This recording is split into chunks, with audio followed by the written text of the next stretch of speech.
What's going on, partners? It looks like I have attracted the YouTube yard onto the channel and have been getting some interesting comments. It wasn't my intention. It just kind of happened. Here's a few. This one's my favorite one here. Let's give it a like. And apparently I shouldn't be talking about the end of hostilities here. So we're going to try some de-escalation techniques on the YouTube yard here. Now, what is de-escalation? De-escalation is actually fairly new. De-escalation has been around for about 2 to 3 years now. It's a new policing tactic that the state of California is trying to implement with no real data proving that it works. Listen to a little bit of this presentation. So a quick look at today's agenda. We'll start off, again, we started off with some introductions, and then we're going to talk briefly about the program's background and description. And then we're going to dive into the reporting requirements and reports, the meat of what you're here for today's meeting. And of course, we'll make sure to have plenty of time for questions. And so this platform here is for you to ask any questions that you have throughout. We did the introductions, and so quick update on the background. So in the 2022 Budget Act, it established the UFDT pilot program. 10 million was funded over 3 years to 6 agencies. 300,000 of that went to admin, so that's why you see the 9,700,000 in there.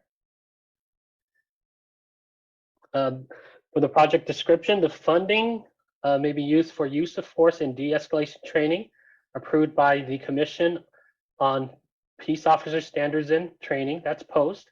No more than 10% of the grant funding may be used for staffing hours, including overtime hours, to backfill positions or for peace officers participating in trainings supported by this grant program. A quick overview of the reporting requirements here. So as part of the program, pilot program, legislation requires that each pilot participant shall collect and report the following information to BSCC. This is straight from the legislation. The number of participants who received and successfully completed the training, included demographic data that includes race, gender, and position. The names and description of training selected and used. Use of force incidents data in the 3 previous calendar years. Use of force incidents data in calendar year and for each calendar year and the duration of the pilot program. Any qualitative and quantitative data and other metrics that are collected by specific tools. All right, let's stop it right there. It's pretty boring, right? LA County was awarded $5 million. De-escalation techniques can actually hinder law enforcement. I want to bring your attention to Title 15. Restraint devices should be used only when less restrictive alternatives, including verbal de-escalation techniques, have been attempted and are deemed ineffective. The problem here is should only be used when less restrictive alternatives, including verbal de-escalation techniques, have been attempted. What if you don't have the opportunity to attempt these verbal de-escalation techniques? And to prove that this is a fairly new technique, I want to bring your attention to the year of the Title 15, 2023, and we can find the word de-escalation twice on the 2023 edition. If we pull up the 2017 Title 15 and do a word search for de-escalation, we won't find the word in the 2017 Title 15 version. Let's listen to this attempted murder report out of Richard J. Donovan Correctional Facility from California, uncensored, to give you an idea of the dangers of de-escalation tactics. Imagine being at work and suddenly finding yourself on the receiving end of a violent attempted murder. That's exactly what happened to a correctional officer at Richard J. Donovan Correctional Facility. Picture this. It's a regular day, around 4:30 in the afternoon. Nelson Barrera, a convicted murderer with a history of extreme violence, decides to add another chapter to his dark legacy. With a makeshift weapon, likely a sharpened piece of metal, commonly known as a shank, he launches a premeditated attack on a correctional officer.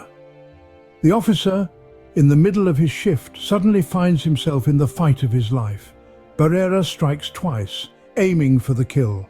But a protective vest, the officer's only line of defense, absorbs the fatal thrusts that could have struck his neck, face, or abdomen. Barrera then yelled, "Fuck your California model, I'm an inmate, not an incarcerated person." Surviving the initial onslaught, the officer is forced to retreat.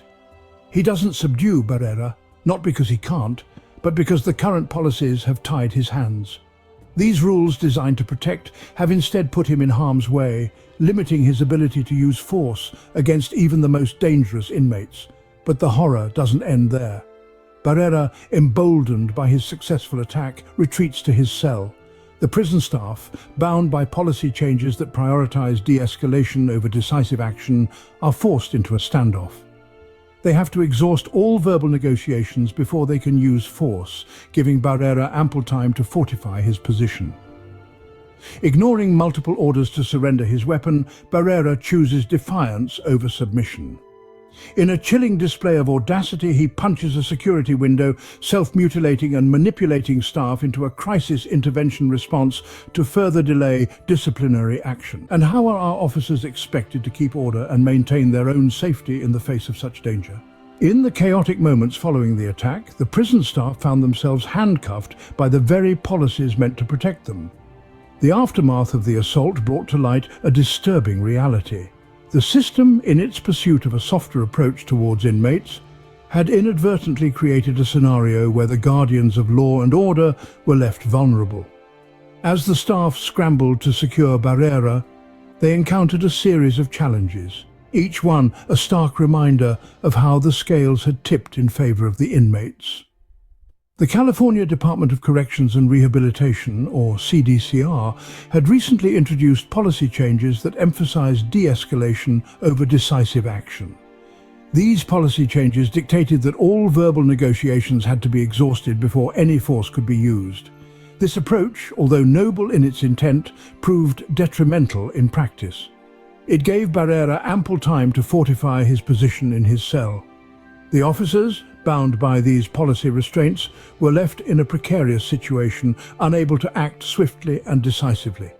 The delay in response was not a result of incompetence or lack of initiative, but rather the direct consequence of a system that prioritized leniency over safety. There you have it. What do you think? They've taken the ability for officers to make decisive actions. In some situations, you're going to have to not only act, but make a decision fairly quickly. In this situation, the de-escalation techniques provided the inmate more time for him to fortify his cell, to arm himself. This is a daily occurrence inside detention centers. An inmate is refusing to comply for whatever reason, and after about 10-15 minutes of dialogue, if we're not getting anywhere, I have to retreat, I have to move away, and I have to give him a 10-minute cool-down session. By the time I come back, he's already flooded his cell, he already has his mattresses blocking the door, his t-shirt is wet and it's wrapped around his nose, and he's ready for a fight because I gave him that additional time. Where if a decision would have been made within those first 2 minutes, he wouldn't have the ability to do that, and it would make our entry into the cell a lot easier. But unfortunately, the inmates know the policies very well, and they use these policies against us. I have even been told, don't you have a de-escalation policy? Use it. Get out of my face. And I'm like, you're right. We do have a de-escalation policy. I'll be back. But for now, partners, that is all I got. Remember to hold the line, and let's hold them accountable.